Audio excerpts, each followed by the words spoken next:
Hi, and welcome to Mother's Quest, a podcast for moms like me ready to live our own truly epic life. I'm Julie Neale, a life and leadership coach, community builder, writer, and mom to two high-energy boys who challenge me to grow into my best self. I'll be right there. Where was I? In the months leading up to a big milestone birthday, I decided it was time to stop sidelining my dreams and become the hero of my own journey. I knew I didn't want to do it alone, so I created this podcast to learn from other moms further ahead on their quest, so their words of wisdom and lessons learned could help light the way for mine. In truth, I created this podcast for myself, but I hope you'll come along with me and find some treasures of your own.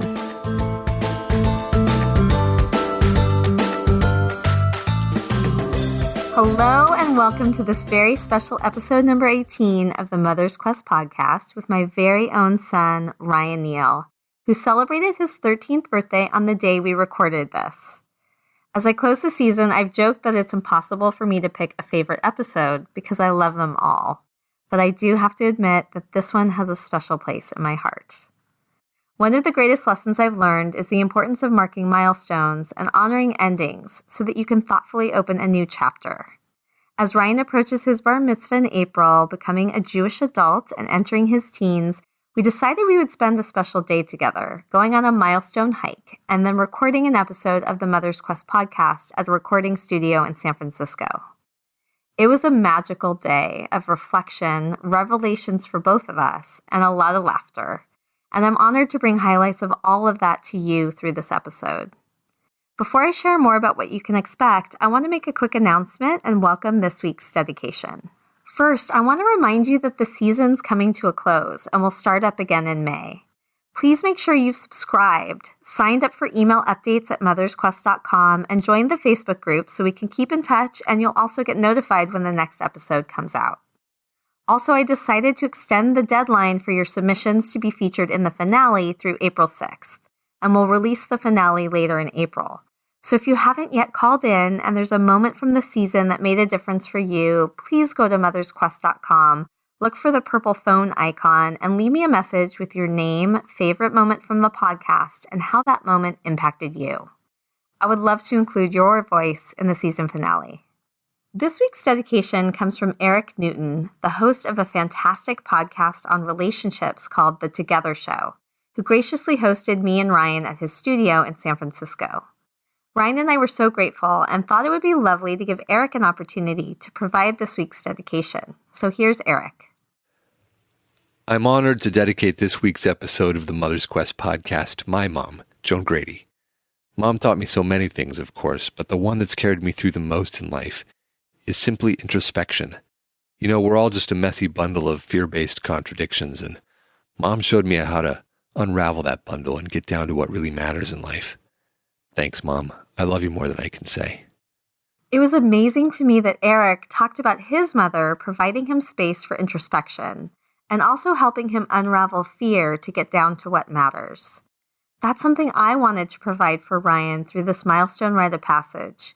And if you listen in, you'll hear him share eloquently and honestly about his appreciation for the support that helped him conquer his developmental delays, how his own fears manifest in his life today, and how in his next chapter he wants to trust more and move through his fear to go after the things that matter to him. Because, he says, he wants to live with a YOLO, you only live once, mindset. Ryan reflects on snapshot moments from his life, about his deep love for his younger brother, his experience finding a group of friends and a school program where he could thrive, his surprise receiving the Academic Achievement Award, and the moments he hopes he'll be able to look back on with pride at the next milestone. Ryan also gets a turn to ask me his own questions, and they were really good ones, and to give me feedback. I was able to reflect on the biggest lesson my mother gave me, what I wish I could change about myself, and I heard Ryan share that in seeing me be a little selfish in creating Mother's Quest, I've given him so much more than if I only focused on my children. There's also a game we play with Eric as our game show host. a lot of laughter, and some comical outtakes and bloopers that you'll want to stick around for at the very end. I felt so blessed to create this experience with Ryan and to share it with you. I take with me the importance of marking these rites of passage thoughtfully with our children. What a privilege it is to be witness to the development of another human being as a mother. A reminder of how powerfully our children see and know us and can help us grow. And what fun it can be to go out and create new experiences together. Ryan and I will never forget how we spent his 13th birthday together. We hope you'll leave this episode inspired to mark a milestone in your life with your children and make some lifelong memories of your own. I'm Julie Neale, and this is Mother's Quest. Welcome, Ryan Neale, to the Mother's Quest podcast, episode number 18. Happy birthday. Thanks, Mom. Happy to be here. This is an exciting milestone. It's your birthday, and it's also my birthing day. It's the day that I became a mom 13 years ago. Dad woke me up this morning and said, today marks the 13th year of your mother's quest. And suddenly, you guys come in and give me the nicest birthday wake up. Really appreciate it. We did. He wanted to wish you a happy birthday before he left. Jake refrained from doing that, but I mean, he's 4, so what can you say?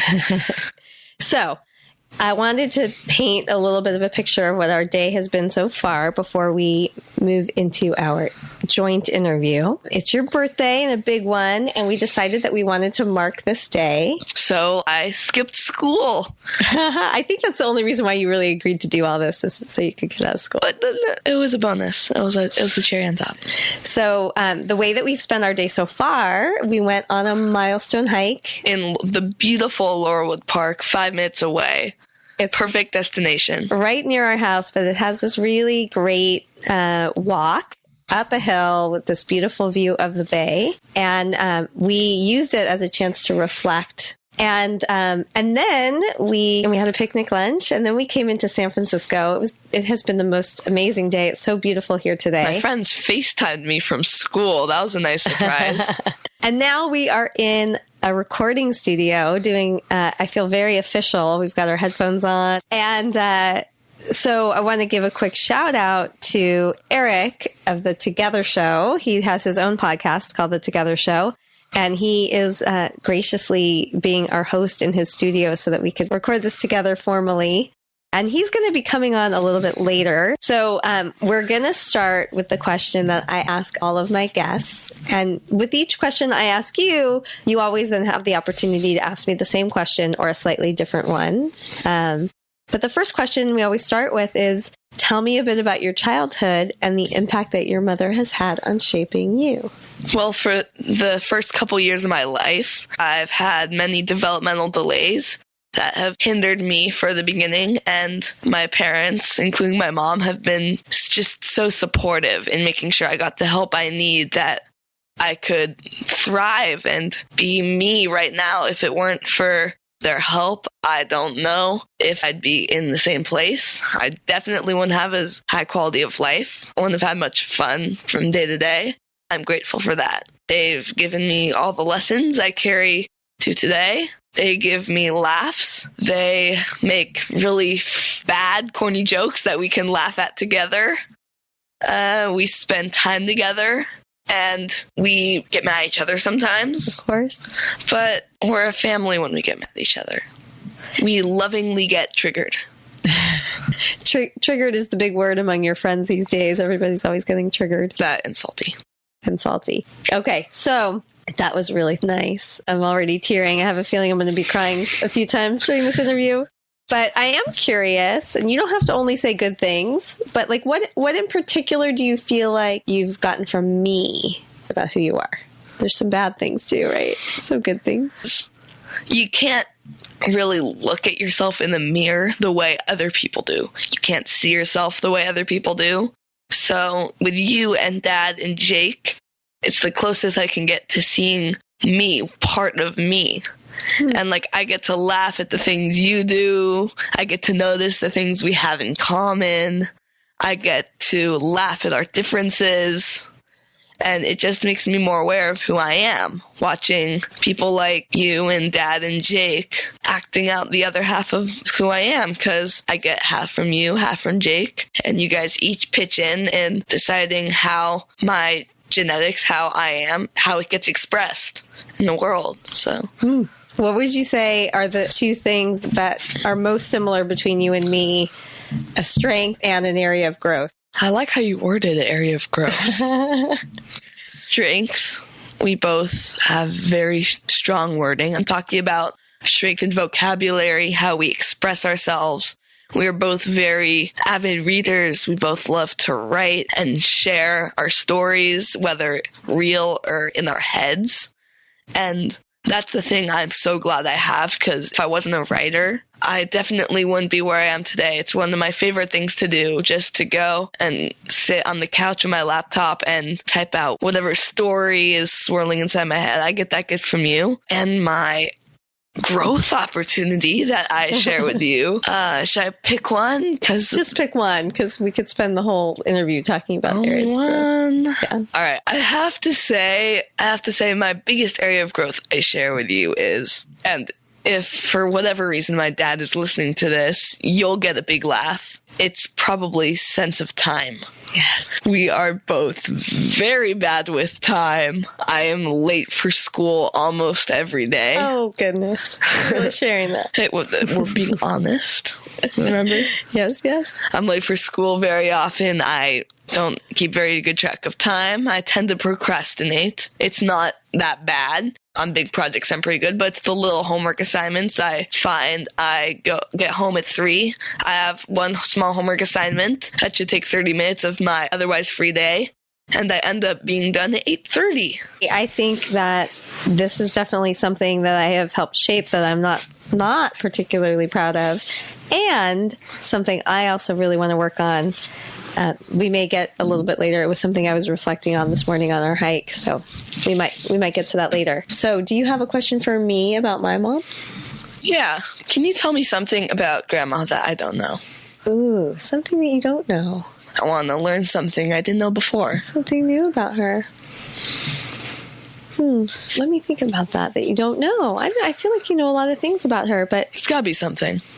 Well, so you might not know that one of her very first jobs that she ever had was as a Head Start teacher. I knew she was a teacher. I didn't know the specific details. Keep going. So Head Start is a special program where children who are preschool age, many from low-income families, get access to early childhood education, which can be so pivotal in helping to set them up for a future in education that is strong. So yeah, that's something you may not know about Grandma that I really value and has shaped me, has been her commitment to children and to education and to communities that don't often have as many resources as we do. And I think that really set me up to have that be a value of mine.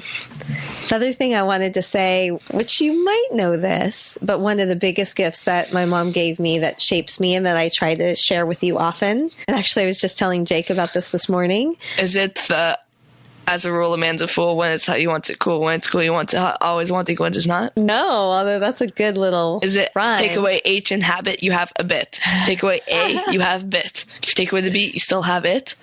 I love this. This is like all of Grandma's greatest hits. No, but you'll recognize this one. One of the best pieces of advice she ever gave me is that life happens fast. Don't wish the day away. Yeah. Just the importance of appreciating every aspect of your life as you're in it, because before you know it, you'll be on to the next one. Before I know it, I'll be in college. Don't make me think about that just yet. All right. So I think we should move on. I have my next question for you then. So on the hike, on the way up the hill, we were having you reflect on your life until this moment, your first 13 years, and what some of the highlights are and what some of the gifts are that you want to take with you. And Ryan is pointing to some notes that he took. And my mom's narrating everything I do. So could you share a couple highlights of what came up for you on the way up on our hike?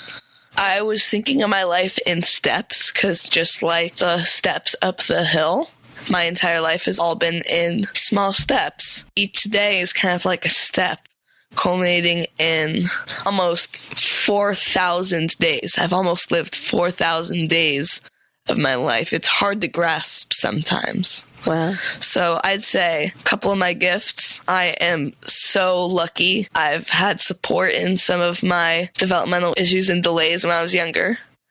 I am grateful that I found the GATE program. It's furthered my education. It also gave me friends that are more like me, because I feel one of my greatest gifts is, again, like I said, my gift of writing and the lessons that I've been given, whether it's small, like keep your things organized, or big, like to trust those around you because they have your best interests at heart. And my biggest gift is probably my brother, Jacob. I love him so much. I've been wanting him ever since I was 5 when I asked my mom, Mommy, when am I going to have a brother? And ever since then, almost every day until I was 8, at night, we curled up in bed and we turned on my little silver turtle that played a tune. And we always sang Lila Tove to Jake, wherever he was, wherever that place before living is, to wish for him to come. And now that he's here, I couldn't want it any other way, except when he comes home and goes and jumps on top of me when I'm doing an essay and deletes half of it. Other than that, I love him so much. So first of all, I want to say the GATE program that you referred to, that's the Gifted and Talented Education Program in our district where we live. And we're so fortunate that they have that program, and it has been so amazing for you. The next question I had actually about your first 13 years, I was curious about, sometimes I ask the guests on the show, like, what's an epic snapshot moment for them? Yes, I know you don't like the whole epic life thing. I think the acronym's a little too long. Ryan likes to make fun of me for it. But you have had an exceptional life these 13 years. So first of all, I want to know what other snapshot moments come to mind. But because you mentioned Jake, I wasn't there, but I saw on video the moment that they came out and told you that he was born and that you had a brother. And I think you fell to the floor. Yep. I'm curious if you remember that moment and you could share a little bit about it. What was going through your mind? Well, the thing I remember most about it was that I wore the ugliest glasses. My God, I can't believe I wore glasses. Those were cool glasses. I liked those glasses. No, in all honesty, I remember seeing him with his hair all messy, his eyes were closed. There wasn't really anything differentiating him from the other babies, but I fell in love with him at first sight and quote-unquote passed out right when I saw him. I was in tears. Do you remember what you said? Yeah, but I want to hear you say it. I'm testing you. I think it was something like, I'll never be alone again. Because I was an only child, yeah. And I think you probably said something like, this is the best moment of my entire life. It was the best moment of my entire life. What other snapshot moments come to mind? I'd say one of them was at 5th grade graduation. You probably immediately know what I'm saying. And they were announcing the end of the school year awards, and they're listing off math and science and community and stuff like that. And then they finally got to academic achievement. And I won't forget that for a long time that they called my name up for that award, and I never saw it coming. I was so surprised. I went up, I said thank you. It was like the first real moment when I realized that I really had something. It just made me feel really special. What question do you have for me related to highlights of my last 13 years? I only remember the last 4, to be honest. Really? Well, I mean, I'm not going to remember much about you when I'm 8. I barely remember anything about me when I'm that age. What are you curious about? You don't have to know the answer. What's your deepest insecurity that's maybe developed about after becoming a mom? After becoming a mom. Ooh, wow. Good question. Thanks. My deepest insecurity. Well, I mean, I think at the most basic level, I think it's very common for mothers to worry that they're somehow not being the mother that they should, or that I've messed you up in some way. But I think since I started living my epic life, don't make a snarky smile. I think they can't see me smile right now. My biggest insecurity or fear, which I'm working hard to make sure doesn't happen, is that I live my life vicariously through my children. and I don't actually step up and live my life, become the biggest and best expression of the person I'm meant to be. I want to teach you not by my words, but by my example, by the way I live my life. Well, you're having me on a podcast show that you've started all by yourself called Mother's Quest, that you've connected to a bunch of people, gotten a big support network. Yes. And you've interviewed people with hundreds of thousands of subscribers, people who've written books, a woman who helped organize one of the biggest, I think it's the biggest protest in American history. I think it was the largest gathering worldwide ever in history. And you talked to her. You're doing this on your own. Don't ever think that it's not you. This is all you, 100% you. So I'm curious then, a follow-up question to that for you is what do you feel like has been the impact of watching me live my life differently? Other than lots of comedic content for me as my life as a house comedian, I guess. I'd say that the biggest way it's affected me has been just watching how you spend your time. I mean, you're still addicted to Facebook. That's understandable, but you're focused on something. Before, you weren't really spending your time. You weren't really spending it that wisely. You weren't you're doing a lot of good things, working alternatives in action, helping people, but a lot of it has been kind of just sitting around the house, working, maybe washing dishes, looking after me. Now you're doing something that you want to do. And by being maybe a little selfish with your life, you've helped me more than you would have had you not made that step. And by selfish, I'm talking about selfish, in the nicest way possible. So what I'm hearing is that you're seeing me follow a passion and doing something that is inspiring to me. Yeah. It's self-focused because it's something that I'm following my own interest, but that is a powerful example. I'm laughing a bit about the washing dishes because I don't think I've ever really washed that many dishes. I'm sorry that my accurate depictions of observing you doing housework that I totally do and love doing are maybe not spot on. All right. I think we should move on to the next question. So then when we were at the top of the hill, looking out at this amazing view, I asked you, what are some things that you feel like you want to let go of? So what do you not want to carry with you into this next chapter of your life? First of all, I'd want to be maybe a little bit better around things that scare me, especially animals, because this may be a little embarrassing, but I'm afraid of just about every animal that's there, whether it's a bird, fish, dog, cat, butterfly.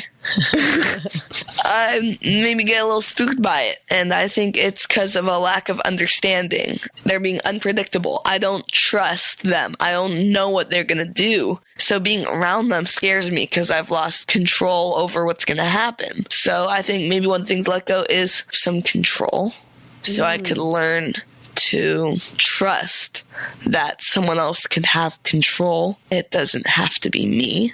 Because today in the hike, it was beautiful. We were walking and there's a family of 5 deer that happened to be there on that day. And they're scared of me, but it seemed like they were following me because as we reached different places on the hill, they were there. And Mom told me that she'd never seen any large wild animal in the 20 or so times she's walked up that hill. But I was scared out of my mind. And I had to trust Mom's words that they wouldn't hurt me. And I kept going up. And then on the way down, I saw one more again. And it looked right at me and then ran away. And I remember there was that one time it made this big, majestic leap up a big hill. And my words give no justice to what I saw happen. It was beautiful.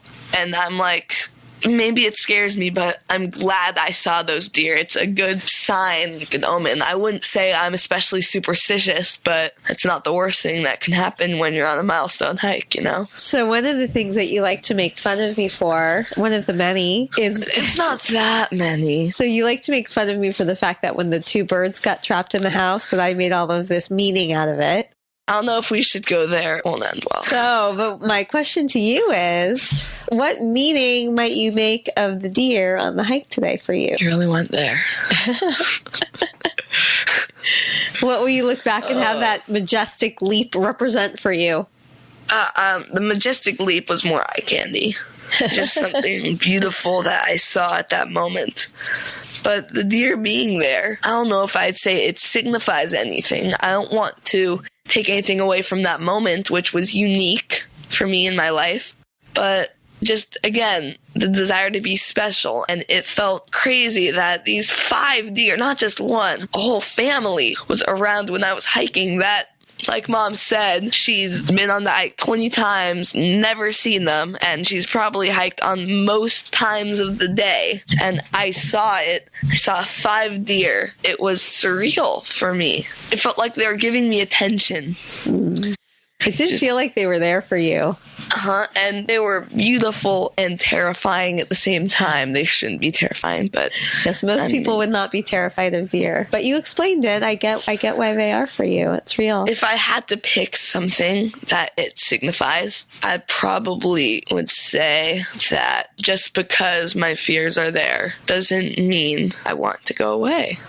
I was scared of the deer, but I also thought it was beautiful at the same time. That both things can be true, that there can be something that feels scary and you can actually appreciate it. I remember a quote from Divergent, one of my favorite books, and it was by Tobias, who's one of the instructors in the Dauntless faction, the faction that stresses bravery. Okay, by the way, if you haven't read them, great series. We'll put a show link to the Divergent series in the show notes. I remember he said that the key to conquering fear isn't to eliminate all fears, that everyone has fears, but it's about suppressing them, not letting them overcome you, not letting them stop you from doing what you're doing. Live with a YOLO mindset. You only live once. Don't let your fears stop you from doing things. And I kept going up the hill and I saw more of the deer. If I stopped, I never would have finished the Milestone hike. I never would have seen all these beautiful deer. I wouldn't have seen the spectacular view at the peak of the hike.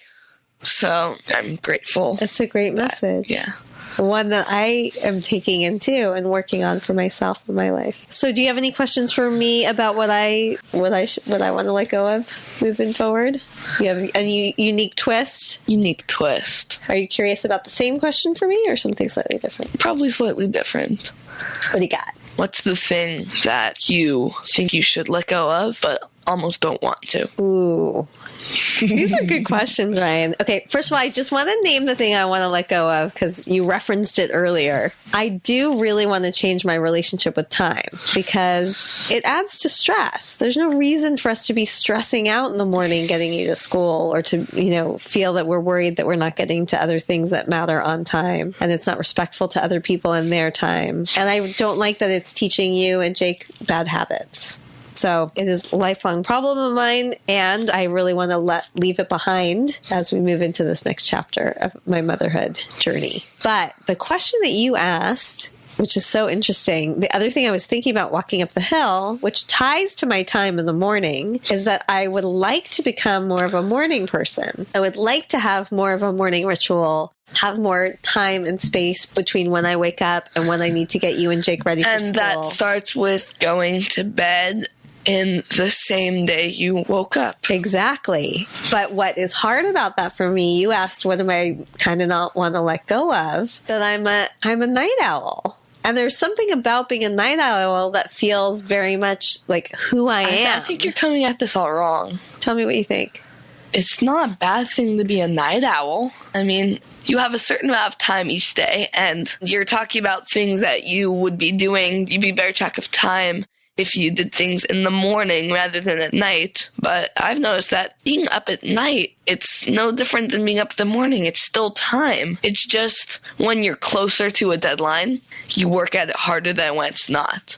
So I challenge you. You don't have to, because you said night owl's kind of who you are. Don't change that. I'm afraid to let go of my nighttime. Just be better with time for me. At night, instead of wasting your time away watching your show. Get ready for it. So in the morning, you don't have to be stressed. You can have done it already when you wake up. That doesn't mean you have to go to bed obscenely late. That doesn't mean that's okay. But it means that as long as you have time, when it happens is irrelevant. If you get stuff done at night, even if you go to sleep late and wake up somewhat late, it's not going to be as stressful for you.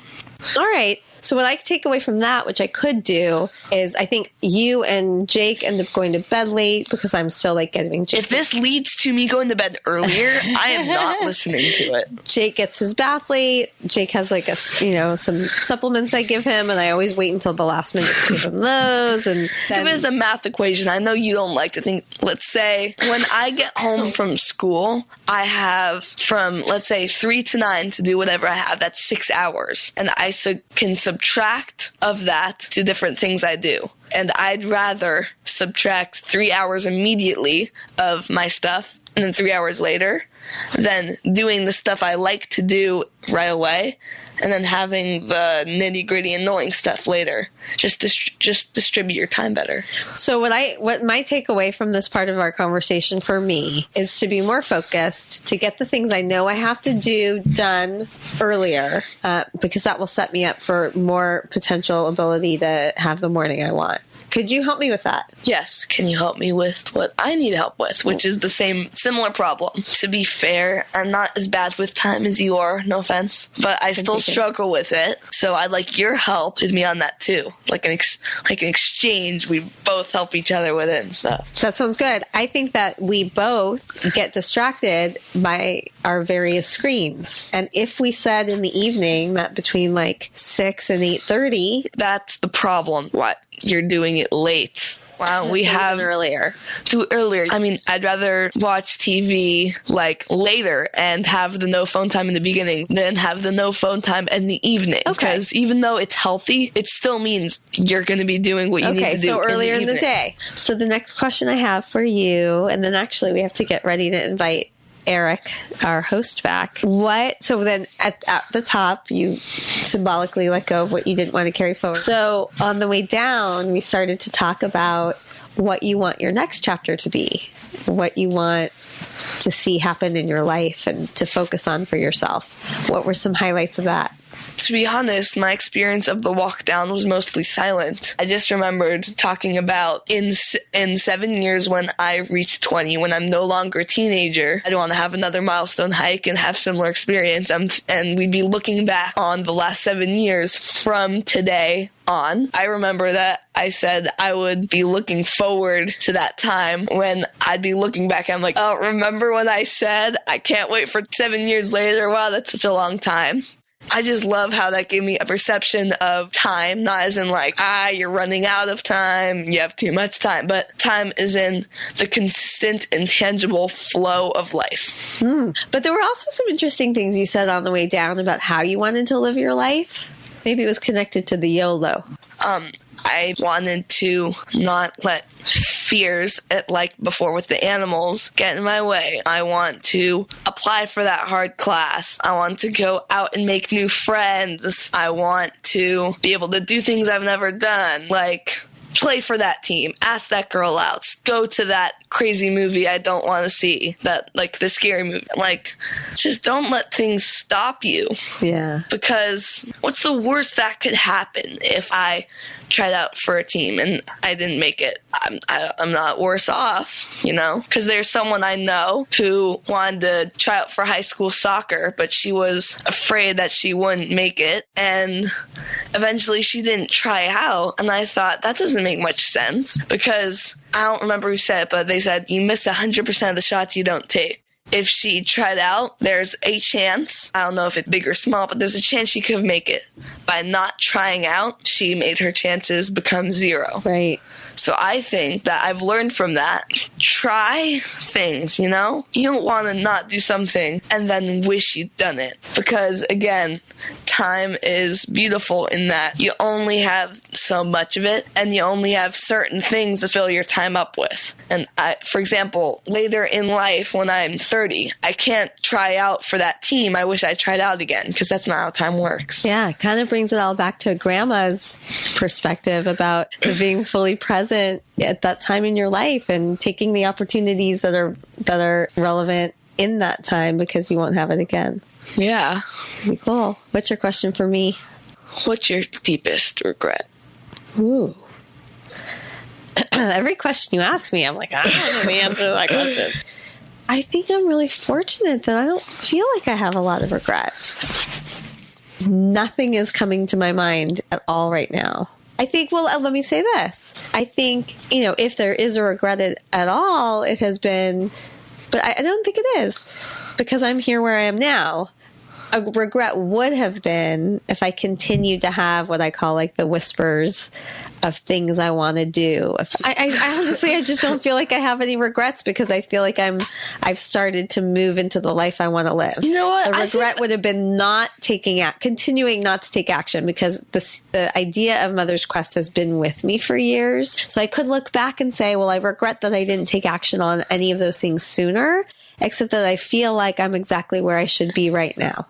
So I don't regret. I think that's great that you're living your life like YOLO. Again, while you want to take risks, you don't always have to shoot for the stars. You have to be realistic when you go for broke sometimes. Well, I think it is important to take steps. Baby steps.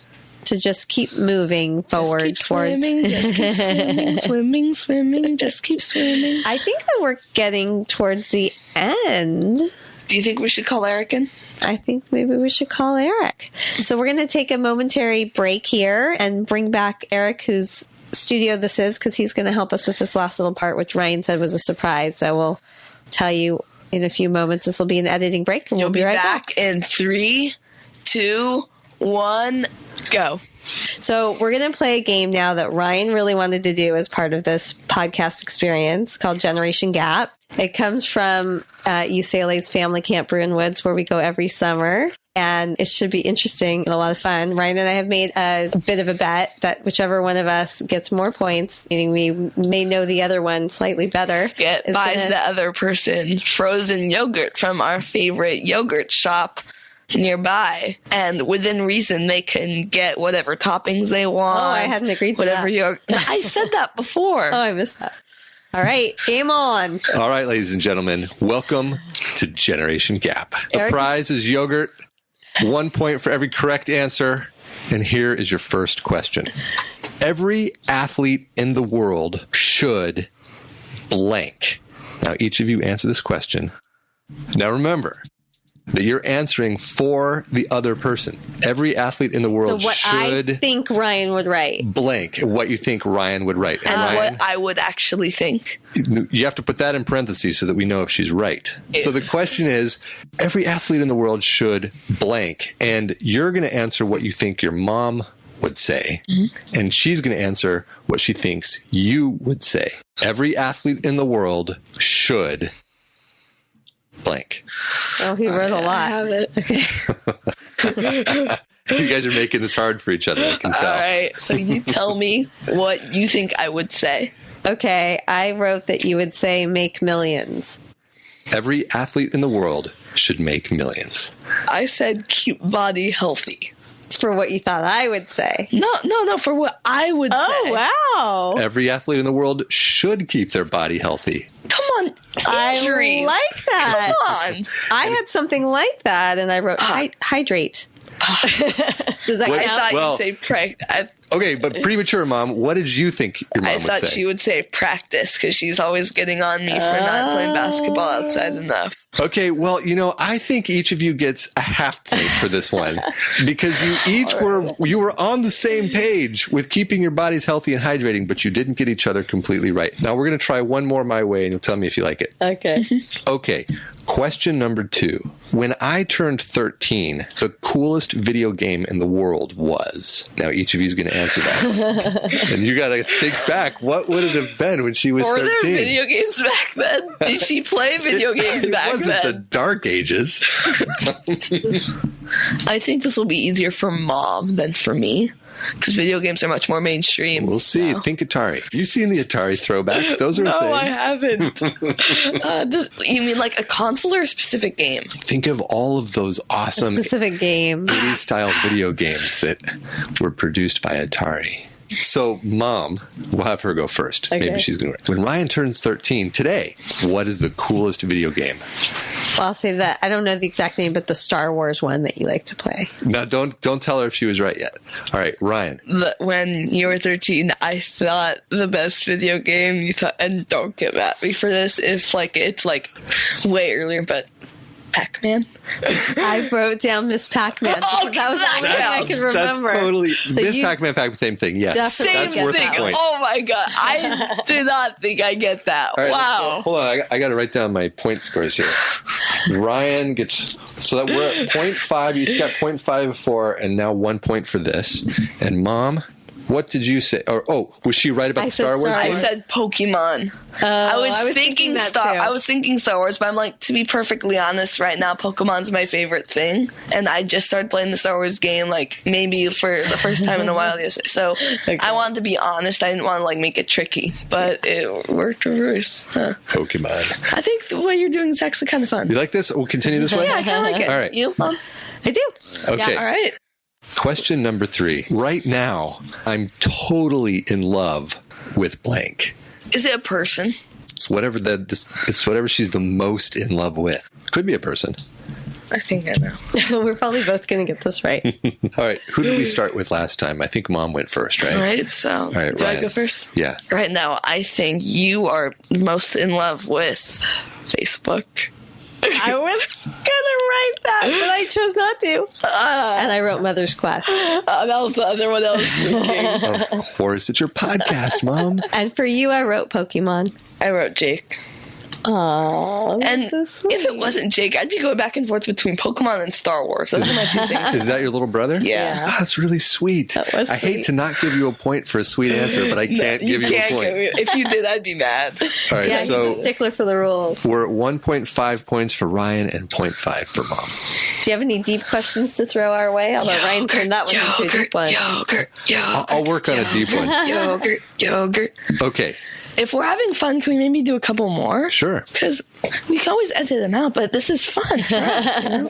Question number 4. If tomorrow blank happened, it would be the best day ever. So what we think is the best day ever? For if this thing happened, your mom would think For it the was the other best day person, ever. it would be the best day ever if blank happened. Does it have to be something realistic? I don't know, man. You gotta. I think it's left up to... Best day ever's hard because it's It's pretty vague. yeah, because I wrote something that's probably not the best day ever, but it'd be pretty cool if it happened tomorrow. I could really use it. I love it. All right. Tell me when you're ready. Ready. Okay, last time Ryan went first. So, Mom, Okay. what do you think Ryan So would say? I wrote that if you could be in the LeBron movie tomorrow, best day ever. Close. Really? I wrote Stephen Curry was at a place where, I ran into him. Because I said close because they're both related to NBA players. So Do I get a half a point for that? That's up to Ryan. it's different. Okay. Sorry. It's got to be the rules. All gotta right. be the What'd you rules. have for me? I put for you that Oprah saw one of your podcast interviews. That would be the best day ever. But you didn't And put it. invited me on Super Soul Sunday. Yeah. That would be amazing. What would yours? I wrote that we could all go to Hawaii together. I could use a little break, vacation. I mean, Easter and summer, they're all coming up. I mean, get creative, You guys, Hawaii. I don't know. I think that sounds pretty amazing to me. Okay. You ready for the next one? My greatest fear is. My answer's really bad for mine. It's embarrassing. All right, greatest fear, I think you would be your father wishing you were a boy. Oh. No, I had public speaking. I wouldn't have guessed Although it's that. become less I wouldn't have fearful guessed for that. me. So I'm okay with my answer. I'm like, I can't think of anything else, so I'm that I think you might be. I don't think I was ever afraid he felt that way, because I just knew he always did want a boy, but it wasn't something that really left an impression. So what do you think I'd say? Well, this is a no-brainer. I mean, we spent part of the podcast interview talking about this. If it's deers, I wrote all living things that move that are not people. That'd be a half point. Why? Because I picked a specific animal. Hey, you gave your mom a half point, and I'm going to write it down. Well, if it's a specific animal, it would be a dog. Bird over dog. I like some dogs. I'm actually, in the grand scheme of things, dogs wouldn't crack my top 10. Wow. I'm not saying I'm not. So do I get a half point? You get a half point because you said animal. Okay. I think that's fair. Where are we in our scoring so far? Well, Ryan has 1.5 points, and Mom has 1 point. Did I get the half point just now? Yeah. Oh, that because I had half before. Got it. So Ryan's ahead. Ryan's in the lead. All right, so we'll do front and back. Next question. The thing that I say the most often, but deep down know is not true, is... I don't know if that's... Provocative question. The thing... Say it again, Eric. The thing that I say the most often, but I know is not true, deep down, is... I might have to keep it blank. I might just not have something for you. Gotta do something. Say you don't mean... I may not say it in front of you as much. All right. So you... No, it's fine. Go ahead. All right, yeah. Why don't you go first? Ryan went first last time. All right. So Ryan has an expression for what he likes to call all the things that I tend to do, which is, he says it's kind of disrespectful, but he says it lovingly. He calls it all soul crap. So I think he says says he doesn't like soul crap, but he secretly does. I didn't put that because I make fun of it, but I never say I don't like it. Oh. I'd always, when it comes down to it, I'd always admit to you without much thought that I like it. I make fun of it. Mine is that... That's a nice distinction. I say and Ryan, that's a nice thing to know, isn't it? Yeah, it is. I'm so glad you said that. And mine is...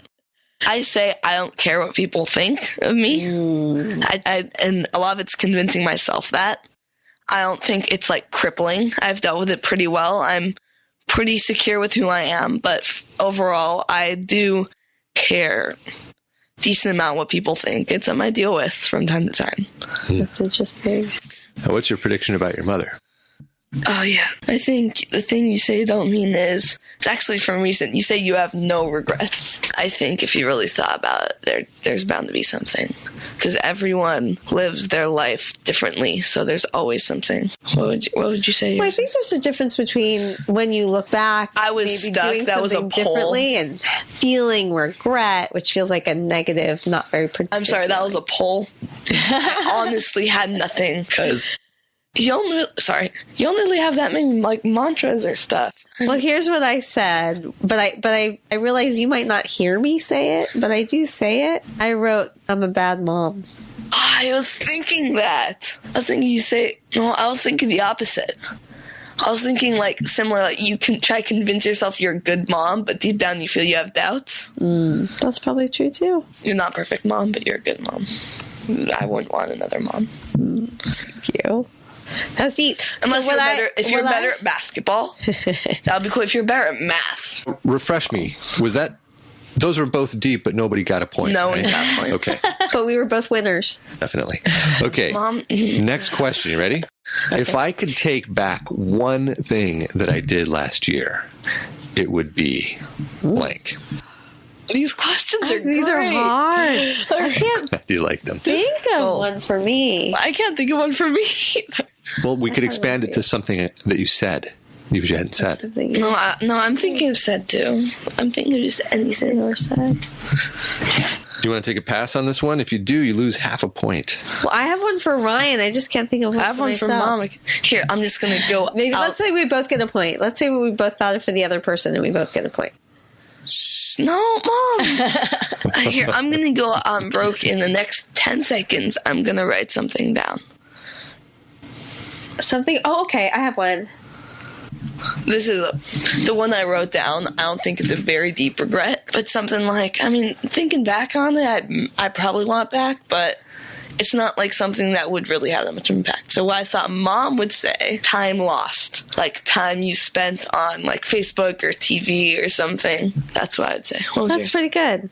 I had the being late and stressed in the mornings. That relates. Kind of related. It's related. I think you could get a half a point for that. He gets a half point for that? All right. Solid. What do you think mine was? I wrote that you would have done something differently so you didn't break a bone or sprain an ankle. Oh, that's good. Ryan has had so many injuries. That's this year. so good. The only thing is the main injury I had last year, the main injury that's affected me has been my knee, but that wasn't like a single thing. We could have gotten you help sooner. Help sooner.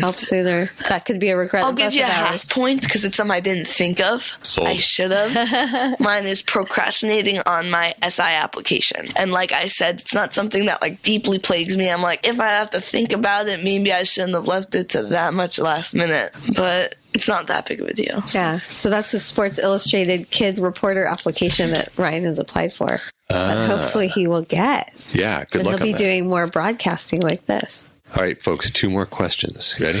When I was a kid, I wanted to be blank when I grew up. And what do you mean by kid? I'm a kid. Like Younger than you are. Younger than you are now. Younger. Oh, I have to remember. It's not something like it's a big conflict. That's why. Oh, this was so easy for you. Yeah, this is going to be. Oh, easy I for- think I know. All right, so do I go first now? Go ahead. I thought you would put horseback rider.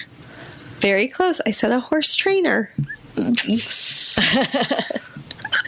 Is that I'll give one it to or a you. half? I'll give it to That's you. a 1? All right. Yeah. Good job. I knew it was horses. Good I said job. you would want to be an NBA player. NBA player. Spot on. Awesome. That's The Mom. question I would put rider because kid, but if thinking back, I'm like, oh yeah, NBA player, of course. Julie, that's your first full point. Oh, Now yay. you're up to 2.5. What do I have? You have 3. So This is half it. point ahead. Give me. All right. You know what? I'm going to give you So what is 2 the more total? questions. Yes. So this will be our 10th question. And he has I'm gonna do 3. 2 and I more. have This is how many? He's got our 3 points. This You've is got our 2.5. second to last question. We don't so it's know close. how many. 2.5. Yeah. All right. The one thing that the other person needs to forgive themselves for the most is. Who goes first? I went first last time. All right. Okay. I wrote that you need to forgive yourself for not always understanding like the subtleties, like subtle social cues and the things that you don't always get that you might beat yourself up about. Well, those are things that I feel sorry for myself, but I know it's not my fault. What I did you have? put was not trusting loved ones. I have a little bit of trust issues, to be honest, because I know my own judgment, because, it's in my head. And theirs, I don't know. Sometimes it's because I said so. So I need to trust that they have certain judgment. And I feel bad for that, but I need to forgive myself for it. Because it's just something I deal with. I think yours is not improving earlier at things like time or public speaking earlier. Letting it become an issue until today where your adult brain doesn't pick up on learning things as fast. Oh, like tackling some of the things Yeah. that I could have improved upon earlier in my life, like my posture. I As had she sits up straight. not being the best version of myself. Just kind of related. I was thinking about that, actually. It sounds like pretty close, but no points for either. We could each get a half a point. You didn't get half a point. You weren't even close. I'm going to say no points for you. So this last question is Julie's one opportunity to catch up and take the game. All right, back. I could still win. Now it's kind of a tough one, so you're going to have to really think through it. You guys ready? Oh, Ready. no. Question is, And he goes anyway. the one thing I wish, of course I'm going to go anyway. The one thing I wish the world knew about the other is. The one thing... Hang on a sec. Wait, It's tough. It's tough Hang because on. For me, do I say the one thing I wish the world would know about me? what you're going to be saying is what you think They would, her but then there's answer the would be. parentheses. From about what her. would my We're answer only be? doing the parentheses on this one.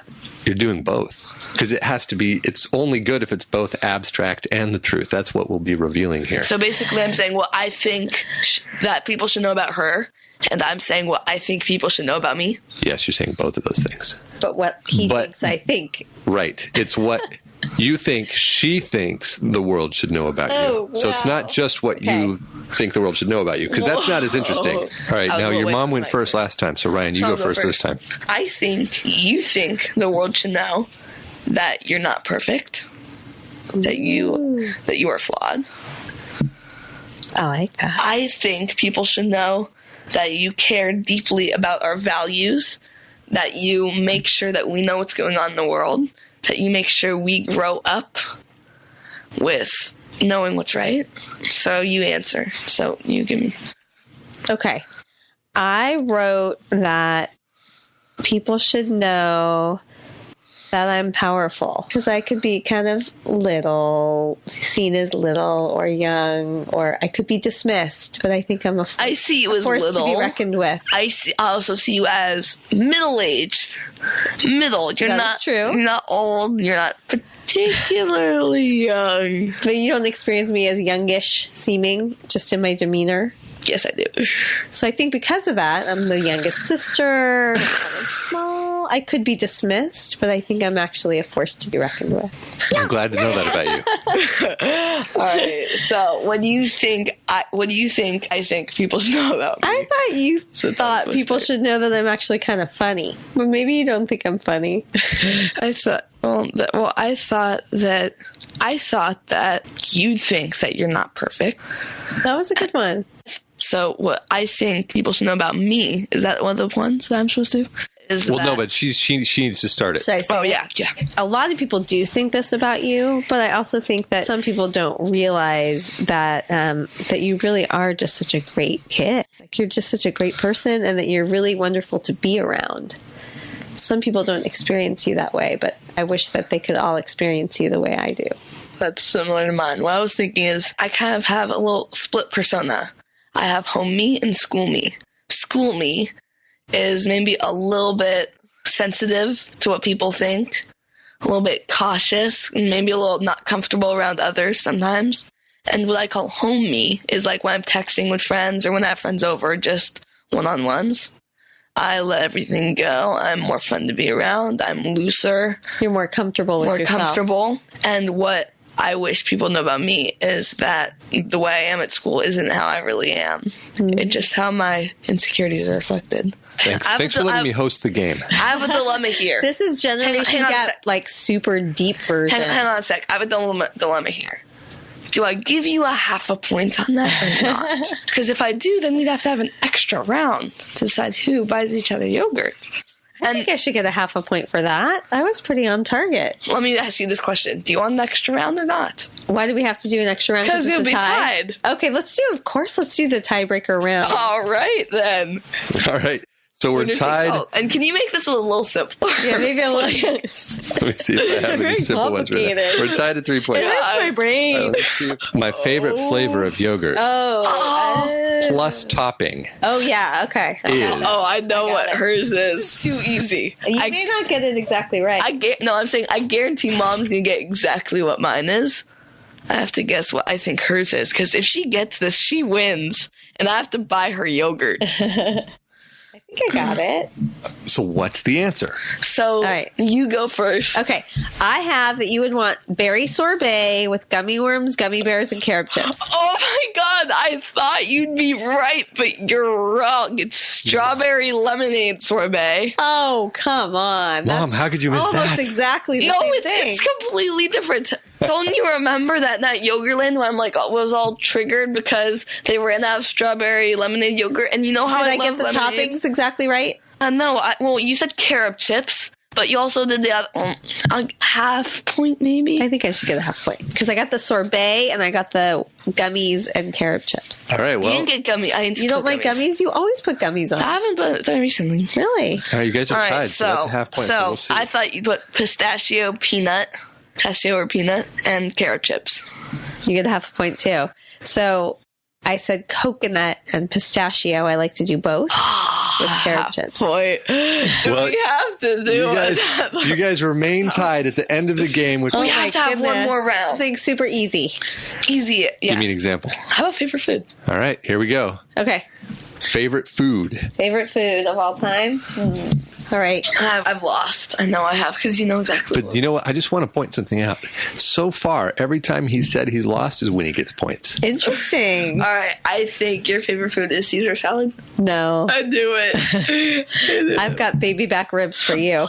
Oh, yeah. Was I right? Yeah, you're right. I knew it. Looks like Ryan is buying the yogurt. Yay! Ladies and gentlemen, it's a win for Mom. Came back the last minute in the second overtime round. He always underestimates me, too. It had nothing to do that. I knew. She's a force to be reckoned with. She may be the youngest child, but she knows her own son. I love it. So this is the part of the podcast where we do our final takeaways and acknowledgments, and I would like to invite Eric to be a part of it as well. Oh, I'd love to. So why don't you go first, Ryan? This whole thing has been awesome. It's been a total blast. So thank you, both of you, my mom, Eric, for hosting. Thanks, Hey, my pleasure. This was a lot of fun. It was fun. Do you take takeaways? No. Oh, yeah, and I have to buy you yogurt. I should have just stopped at the time. My takeaways, I think, acknowledgments, I'm just really grateful. The reminder I'm having is how important and special it is to mark these kinds of milestones. I will always remember the way that we spent this day together. And we could have just wished the day away with like regular, typical things. So I really appreciate that we made it special and it exceeded my expectations. Thanks. And I love spending time with you and learning about you. And I was not surprised, but found myself again just impressed with how introspective you are, how thoughtful you are, how articulate you are. Let's have an on-air air hug. Okay. You like the wording there, on air. And I'm extremely great. So Eric and I, we haven't met before, but I feel like this was such a gift to be welcomed into your amazing studio. And the gift you just gave to Ryan that was unexpected was so thoughtful and something he will adore. So I'm very appreciative of you. Well, thanks for saying so, and thanks for being here. I really appreciate it. Thank you so much. You're welcome. I hope you enjoy it and it lasts for years on your wall. Let's see. My takeaway is an insight that parenting is an opportunity to be vulnerable in a way that's unprecedented anywhere else. Because it appears to me that there's no hiding once you're a parent from your child who knows you in a way that nobody else can and has no qualms about sharing that with the world, which is terrifying and at the same time probably very useful. Yeah. And what I'm grateful for is to observe how committed the two of you are to deepening your relationship. I don't think a lot of parents and children put so much effort into it, and it's lovely to see you doing it in your way. And thanks for sharing it with me. Words. Yeah. All right, you guys. Thanks for coming to the studio. Thank you. All right. This has been Ryan Neale. And Julie Neale. And this is the Mother-Son Quest podcast. It's a wrap. I love it. Thank you. Happy birthday, Ryan. Thanks. And since it's my birthday, am I buying you yogurt on my birthday? Thank you for coming along with me on this special episode of the Mother's Quest podcast. I hope this conversation sparked something that will inspire you to mark a milestone in your epic life. If you live in the Bay Area and want to participate in a group milestone hike I'll be leading this spring, or if you want to sign up for a coaching session so I can help you mark a milestone wherever you are, send an email to julie@mothersquest.com and put milestone in the subject heading. Before I go, I want to leave you with some words to light the way on your quest. Seize the day. Love your people. Honor your gifts. Until next time.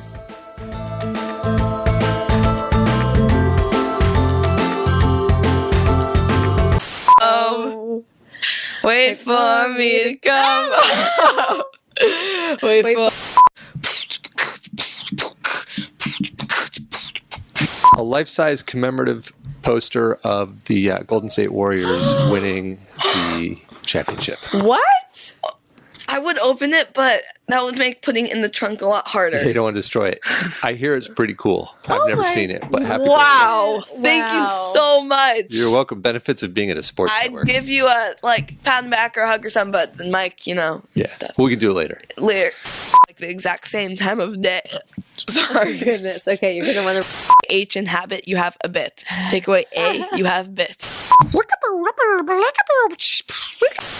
And by the bathroom, there's a vending machine, and there's a kitchen that you can use the water in there too. There's mugs. Just keep swimming, just keep swimming, swimming, swimming, just keep swimming. Green thing go up and down based on how loud I've been. This is like a comedic hour. I could do a podcast with you. Maybe we should launch another podcast. It's you and me chatting. And it feels like I am just too close to love you. Mom, this was fun.